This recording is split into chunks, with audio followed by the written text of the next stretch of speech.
What's poppin', everybody? It's your girl Azalea, and welcome back to my channel.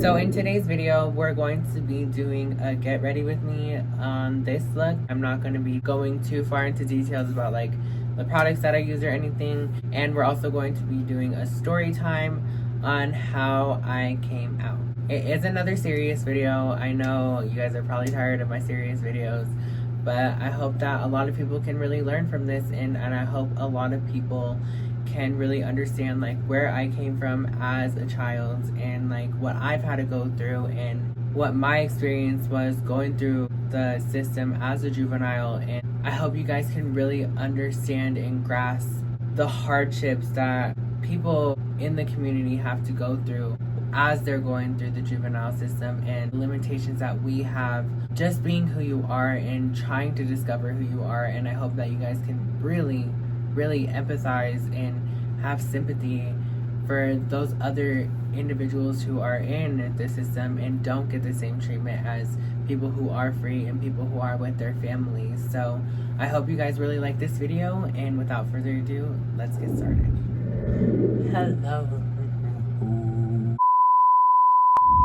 To start, I just want to say that ever since I was a little kid, I had always felt different in a sense.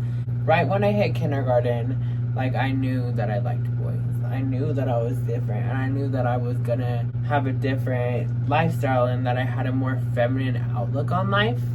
Ever since I was a baby, I would always just love more of the feminine things. I liked watching feminine TV shows. I liked playing with Barbies, and I know you probably hear so many trans girls say that, but it's so true. I was just always around the more feminine outlooks of life. I had my grandma, I had my aunt, my other aunt, I had my other grandma, I had my sisters, I had all those people in my life who just were very feminine people. None of them were really masculine. So I just got so used to just being around feminine people that it just always came so natural to me. I was so into hair, I was so into nails, I was so into everything feminine. I'm not saying that I didn't also like sports or anything, because I did. I was just very versatile, and I was just so much more feminine. I was even probably more feminine, I'd say, than my sisters growing up.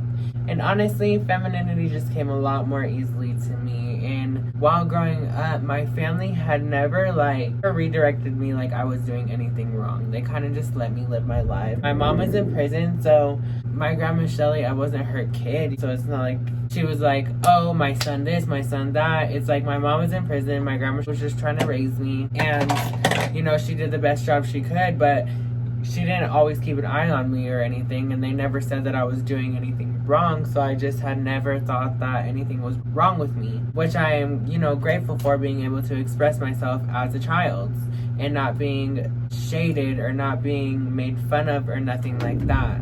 So when I was about 9 years old, my mom had ended up getting out of prison, and she got all of her kids back, including me and my sisters, and then she was also pregnant with my little brother.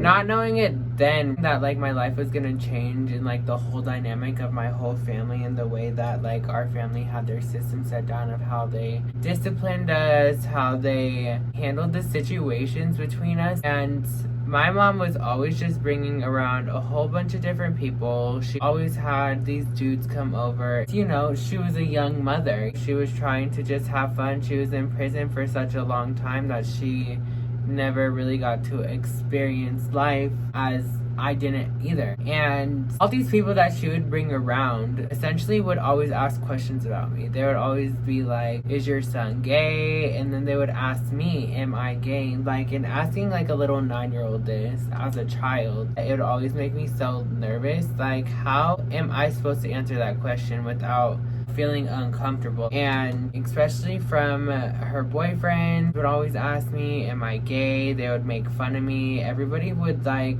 kind of gang up on me and talk shit and be like, oh, he's just gonna be gay and blah blah blah blah blah. Like, they were just always really rude to me. And you know, over time it got easier for me. Then it ended up going to like school, and people in school would ask questions too. Like, a lot of people would always ask me, am I gay? Like, people are just so nosy. And when you're a kid, I don't feel like I really knew how to completely explain to people, like, how I felt about my sexuality. Like, I knew that I was different. I knew that I had, like, boys, but I don't feel like it was everybody's, like, business.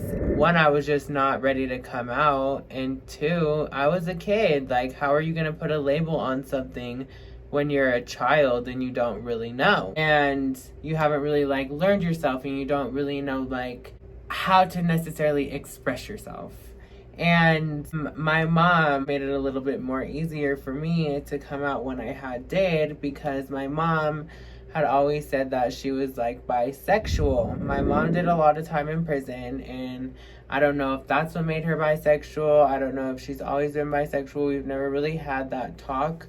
But I know that she was very openly bisexual, but she never like ever tried to help me out when those people would ask those questions about me. And like, I remember even at one point in time, she like screamed at me, "Are you gay?" Because she saw me putting on her toenail polish. Whereas when I was younger and I was with my grandma, I was kind of allowed to just express myself like that. When I was with my mom, she just had like this gangster to her that like she felt like I needed to have because I was the only boy. So I feel like I had to try to play this role of being the oldest boy and trying to pretend to be something that I wasn't. I know she was around like a lot of like gang members, so I know a lot of gang members were coming in and out of our house. So I would just always try to act masculine, like as much as I could, but honestly, it was just so hard for me to try to make my voice deeper or try to not act so flamboyant. Like, it wasn't me. Growing up around that kind of environment, it just made it a lot more harder for me to really like figure out who I was. I feel like it just made me lose my sense of self-identity. And then going to like school is kind of like my safe haven.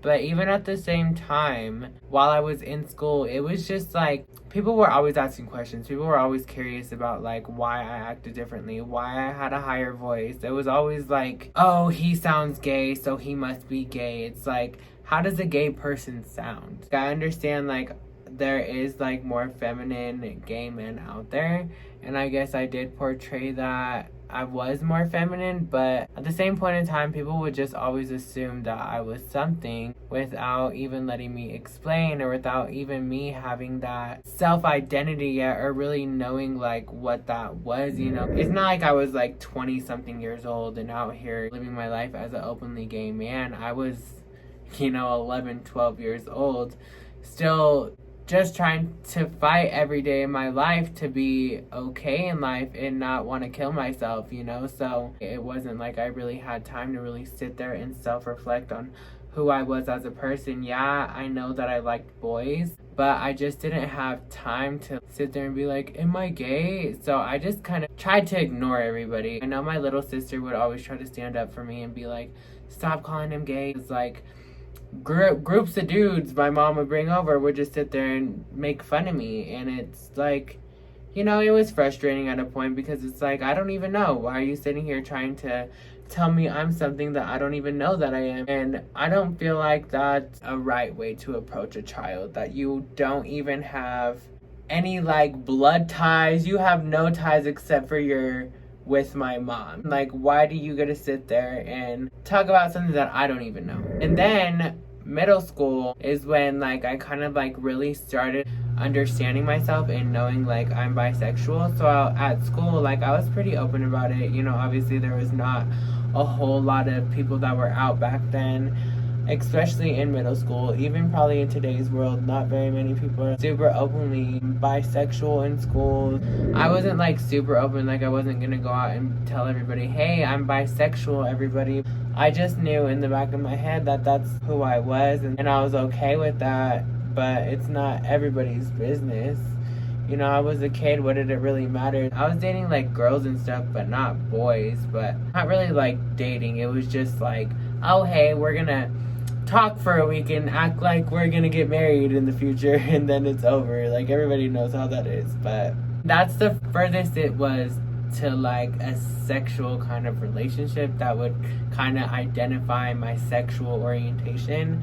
But even back then, like, I wouldn't have necessarily said I only liked guys. After, like, maybe I would say 12, I went to a place called Griffith Centers for Children, and that's kind of where I grew up for the next, like, year and a half. And that's kind of when I hit puberty and, like, really started getting to know myself. I feel like when you hit puberty, that's, like, when you really start grasping, like, a self-identity and, like, knowing, like, who you are as a person instead of just, like, relying on everybody else to kind of make your decisions for you. It's like you have some sense of independence.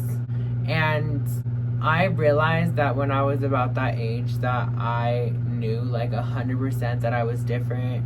I know when I was younger, I would always try to be somebody that I wasn't. I would always pretend to be more masculine than I was. But 13, 14, like, I really knew, like, there was no changing my difference, that it was who I was, and I had to accept it. I had to accept that I was a different person, that I was going to be 100% different, and I had to embrace that. And, you know, in those places, you have so much solitude. You have so much solitude time that you just are really learning yourself. Every single day you learn something different.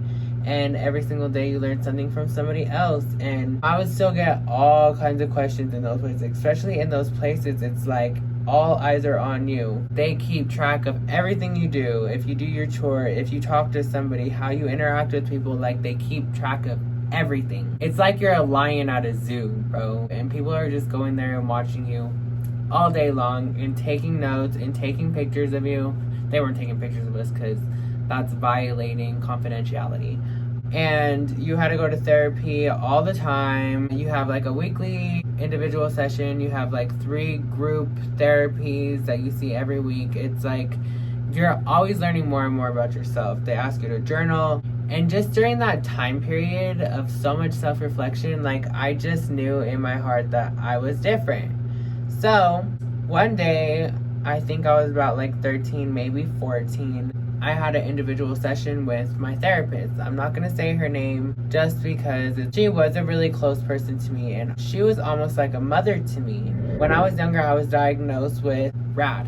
For those of you guys who don't know what RAD is reactive attachment disorder. I just used to get really attached to people really fast because I had such a sense of abandonment that I would just try to latch on to anybody who was around me, because everybody in my life, everybody in my childhood, my whole family had just abandoned me. So I was just so used to trying to, like, latch on to anything that I could. Latch on to some sense of relationship, some sense of family that I could. And, you know, my therapist at the time, she was really like my mother. I would see her in my eyes. And if you're watching this, you know, I truly did love you. And I truly do care about you still, even to this day. Back to the story. So I went and saw her one day. And I had, like, a lot of stuff I want to talk about. I had thought about this for a long time. I had thought about it and thought about it and thought about it, of how I was going to tell her, of how I was going to explain it, because back then I didn't know, like, what transgender was. It wasn't, like, a big thing. I think they used to call us transvestites or something,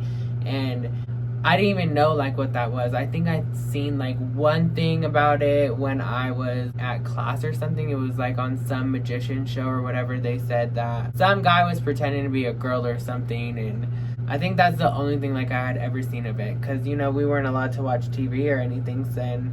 And when I was with my mom, I wasn't allowed to watch TV. So it was, like, I wasn't really exposed to anything. So I was, like, trying to, like, figure out how I was going to tell my therapist, you know, that I didn't want to be a boy, that I felt like a girl. And so I finally came up with the words to say. I went in there and I was like, hey, I just don't feel like a boy. I know it sounds crazy, but I just really don't feel like a boy, and I just want to be a girl. I feel so much more feminine. And I just told her about, like, all my experiences, and we were already so close. And when I told her, she just seemed, like, really, really shocked. She just seemed like, she was like, what are you talking about? Like, no, you're crazy. Like, pretty much looked at me like I was insane. And at that point in time, I was so young, and everybody dictated, like, everything that I did. I wasn't allowed to eat. I wasn't allowed to sleep. I wasn't allowed to walk. I wasn't allowed to do anything without somebody's permission. And your therapist pretty much controls everything, because you see them the most consistent out of any other professional that you have, and they make all the rules. They say what goes. And for her to tell me, no, you can't do that. Like, you don't know that you are. She told me, she said, you are too young to make that decision. You're too young to know what you're doing. You're too young to do any of that right now. She said, but we will have a team meeting and see what everybody else has to say about it. And a team meeting is like where everybody on your team gets together. Your GAL is your guardian ad litem, your CASA worker, your caseworker, your therapist, and that's pretty much everybody who's on the team. Sometimes the people who are like the facilitator go there too. They weren't there this time. So then we ended up having a team meeting, and everybody pretty much in the team meeting had said he's too young to really make those decisions on his own. He's too young. We don't have a parent here to say that. I didn't really have anybody else who really vouched for me and was like, you know, maybe this is her, you know, maybe this is something that she's wanted to do for a very long time. I had explained it to all of them. I was like, you know, I feel so feminine. And they were like, well, are you gay? I don't know. I feel like when you're that young and you really don't have anybody really confiding with, and the one person that you're like given to talk to, they're not even like listening to you. It's like you're pretty much forced to deal with it by yourself, and you're forced to accept the answer that they give you because you're like nobody's child. Nobody's gonna be like, oh, that's my child. You're not gonna tell them what to do because the state's your parents. After they had told me no, I kind of just let the whole thing go because, you know, they told me no. It's not like I could go out and just go buy girl clothes on my free time, or that I had any sense of freedom to where that I could go, you know, express how I felt inside, express that I was different. It's like everybody said no, everybody's against you, and that's the way it goes because you have no control over your own life. You have no control over anything. What they say goes, and if you don't agree with it, what are you gonna do? Run away? What are you gonna do? Not eat? What are you gonna do? Like, you have nowhere to go. You're nobody. You have nobody. You're by yourself. You are a ward of the state. And at that time, not very many like of us had rights to where we have like the self-expression. I couldn't even wear my hair a certain way. I couldn't even wear the clothes that I wanted to. Because one, how would I get the clothes with no money? It's not like my family was going to send it to me because they weren't there. And I had nobody to ask for help. So I was pretty much stuck. And if I tried to rebel, I'd probably just end up in jail. I mean, we had no rights back then. There was no such thing as trans rights back then. There was no such thing as gay rights. Gay people weren't even allowed to get married yet. So doing it in that time, it's like, you know, you have no rights. You have no will to be able to do what you want to do. So after I had left the Griffith Centers for Children, I was there for about 1 year, 5 months, and 5 days. I know like the exact time because I was so excited to finally get the F out of there. And I had stepped down to a group home. The group home was called the Nevada House. It's literally maybe like 10 minutes away from the Griffith Centers for Children. When I had went to the Nevada House, it was a step down. So a step down is like, you get more freedom, you get to do like more things like a normal kid would do. You still have to live with a whole bunch of dudes. You're still in a smaller house, I guess, with less people, and you get more freedom. So I got to express myself a lot more during this time. It was my freshman year of high school, which was amazing that I finally get to go to like an actual real school and get to like be around regular people. And it was also just a time of where I got to really start expressing myself. I grew out my hair, I started putting on makeup, and you know, I didn't identify as transgender. I didn't like put like a label on myself. I just decided to go ahead and start living my life more femininely and dressing more femininely and feeling like beautiful and pretty in a sense.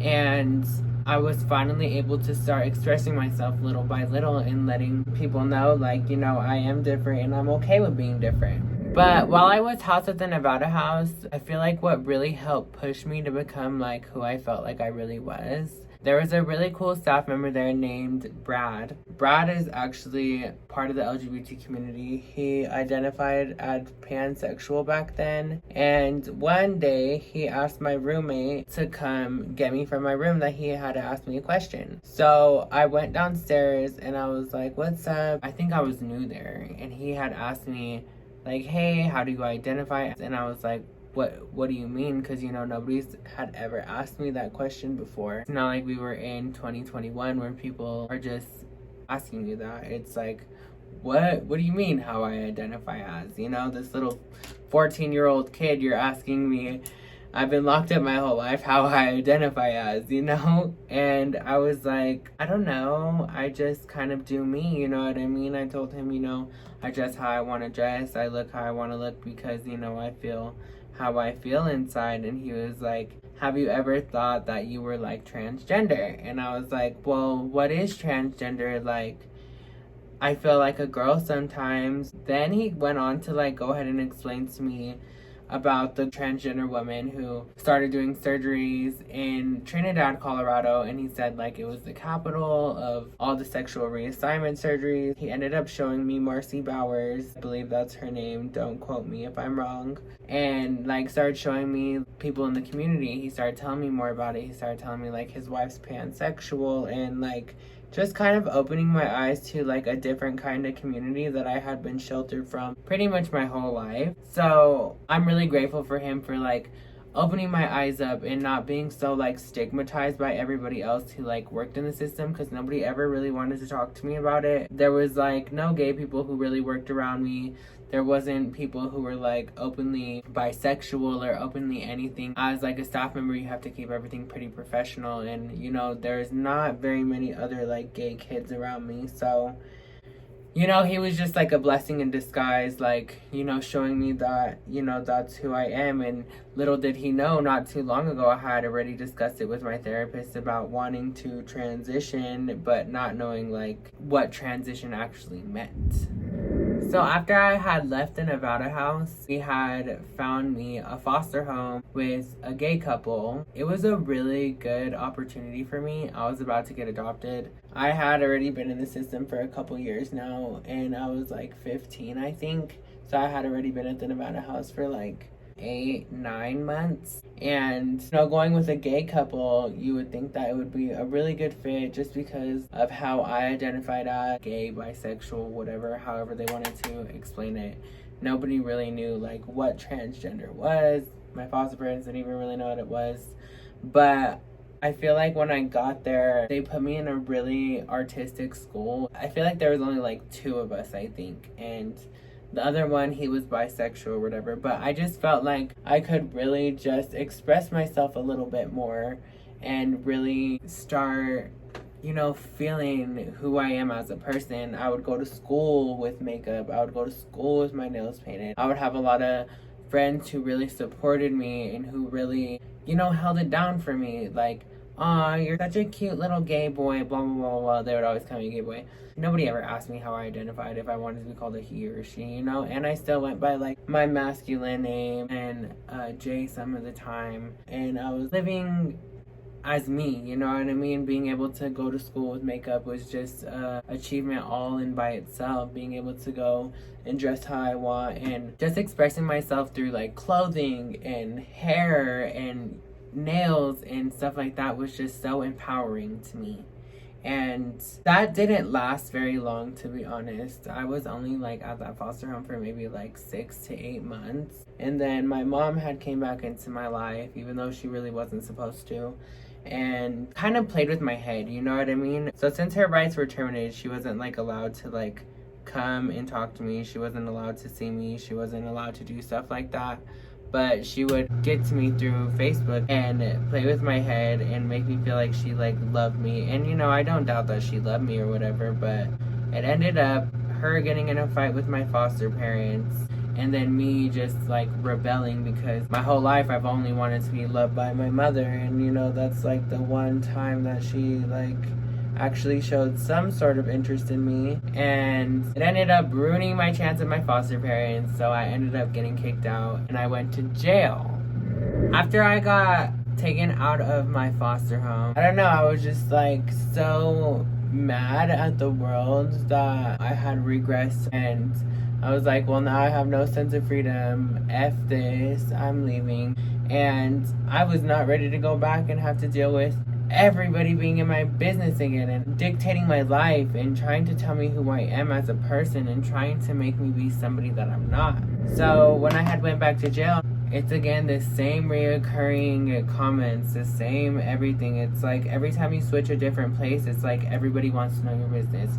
Everybody wants to know who you are. Everybody wants to know everything about you. Everybody wants something from you. It's like you can never just chill. Even if you're quiet, you can never just get away from it. It's just like all over again, you know? So then I ended up going to Southern Peaks, a different treatment center, and I ended up running away from there. And then I ended up going to a different group home. I was in Fairplain, Colorado, so there's like literally no gay people up there. There wasn't any when I was there, at least. And once again, just starting all over and trying to fit in. I feel like my biggest thing of coming out was just always wanted to feel accepted. I always wanted to feel like liked, and then I always wanted to just feel like I wasn't always so different, you know what I mean? And I couldn't really hide it because of the way that my voice sounded. Everybody wanting to always say that I was gay or that I was this or that I was that. Everybody always just wanted to have a label on it, you know what I mean? It was never like,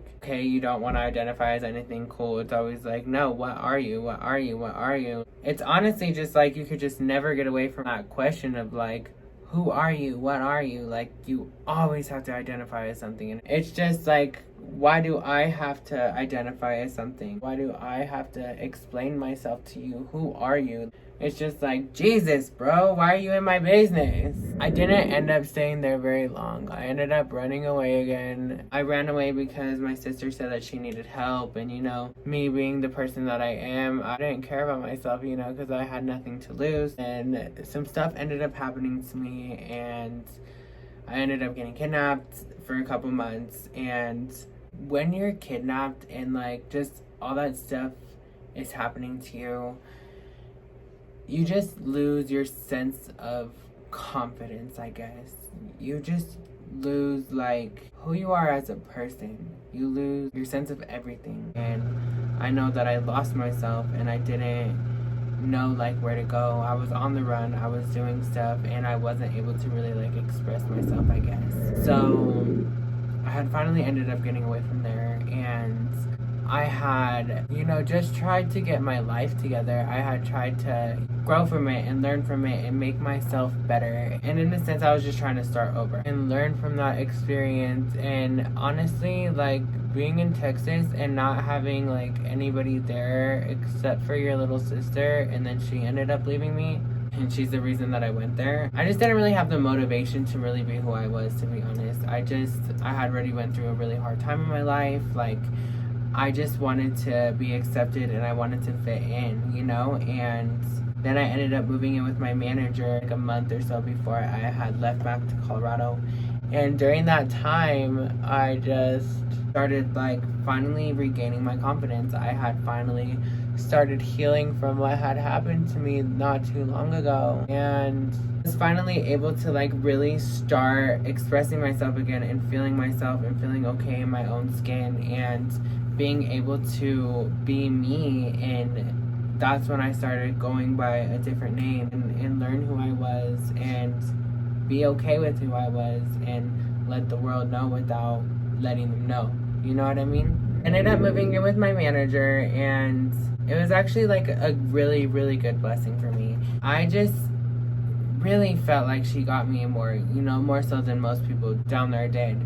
And I don't know, one day she was gone and I decided to, you know, I'm gonna go ahead and try on her bra, stuff the bra, put on some makeup, you know, try it all over again, you know. I had done it in private, but not while I was in Texas. This was like the first time. And then she almost came home and she almost caught me. I, like, hopped in the shower. I, like, tried to, like, wash everything off, tell her that I was taking a shower, blah, blah, blah, blah, blah, you know, lie about it or whatever.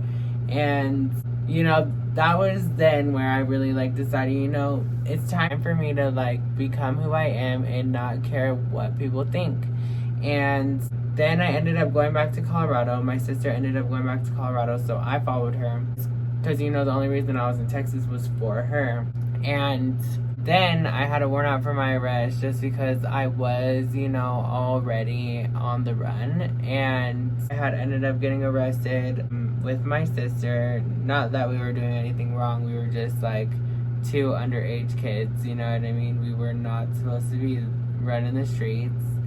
And I ended up going back to jail. So my caseworker comes and talks to me. You know, I have been gone for a year. I had been on the run for a while, and said that, oh, the Griffith Centers for Children will accept you again. So I had sat down with the director of the Griffith Center, and then I had sat down with the director of the program they were going to put me in when I went back. And I had told them, you know, like, I am transitioning now. Like, I want to transition. I want to dress how I want. I want to have my straightener there. I want to have makeup there. I want to have whatever.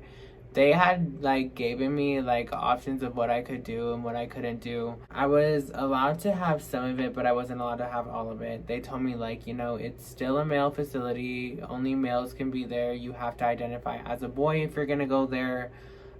So pretty much told me again that I wasn't allowed to transition. I had went back there this time. It was like I had a lot of resentment towards me just because, you know, I pretty much had grew up there. I feel like that backlash just made me even more angry, and it made me even more like I want to do it just to do it, just because, you know, that's who I am and I don't care what any of you thinks. It made me like want to rebel more in a sense. A lot of the people, whether you even interact with them or not, they're always going to have something to say about you, and they're always going to have their own opinion of how they think that you should be. And, you know, at the end of the day, some of them still had authority over me. But thankfully, I was in kind of like a whole different section. I wasn't like in residential. I was like in a transitional house and transitioning to, you know, be on my own and be independent. So I'm going to go off camera and I'm going to do my lips. I need my lips to talk, so I will be right back. I had finally got to be able to start hormones after I had turned the age of 18. I had went with one of the staff members who were like really LGBTQ friendly. I think she was part of the LGBTQ too. I'm not sure. But she was the one who had helped me, you know, try to figure out the whole hormone thing. And then I had came out all over social media just to like make everybody aware, you know, like, this is my life. I'm going to live my life the way that I want to live it. If you want to be in it, you can. And if you don't, you know, I don't care. I guess I was so relieved that so many people were so supportive of me coming out as transgender, like, on social media. There was, like, a couple times where I had to, like, really, like, sit people down and be like, hey, don't call me that anymore. That's not my name. Like, some people didn't 100% understand that, like, changing my name wasn't because I just wanted to change my name. I changed my name because that's how I wanted to be addressed as. And I don't feel like a lot of people my age back then 100% understood that. So I did let a lot of, like, friendships go just because I was like, okay, well, this is my life. And if you're gonna be in it, I want to be respected, and to be respectful of me, I want to be called a certain name. But I'm just glad that I had a lot of support from, like, some of my people who I guess I would have called friends back then. I'd at least, like, I had something to be happy about and know that, like, I was being heard and know that I was being accepted somewhere in the world. So now I'm back with this final look. I hope you guys really liked this look.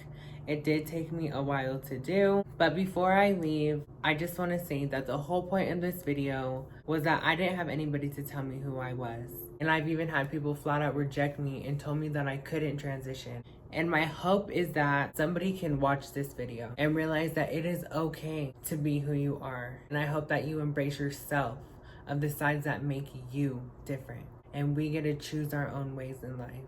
And whatever we choose, we should be supported and we should be loved because we deserve both of them. Thank you guys so much for watching this video. I really hope you liked it. And if you guys did like this video, make sure to give it a thumbs up. Make sure to follow me on all my social media platforms if you haven't already. And embrace yourselves because ain't nobody telling us what to do. I love you guys so much. Stay strong and shine bright, my auras.